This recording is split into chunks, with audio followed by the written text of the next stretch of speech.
Ang maruruming kamay ni Itay. Ang mga kamay na nagbigay sa akin ng buhay.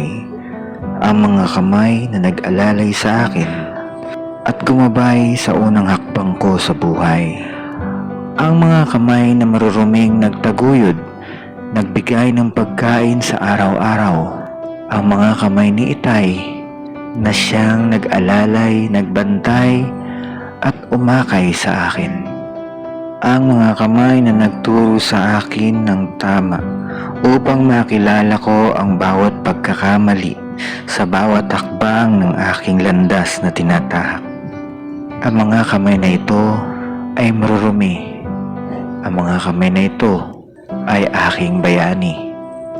Panahon na rin siguro upang ang mga maruruming kamay ay maging kamay ko naman ngayon.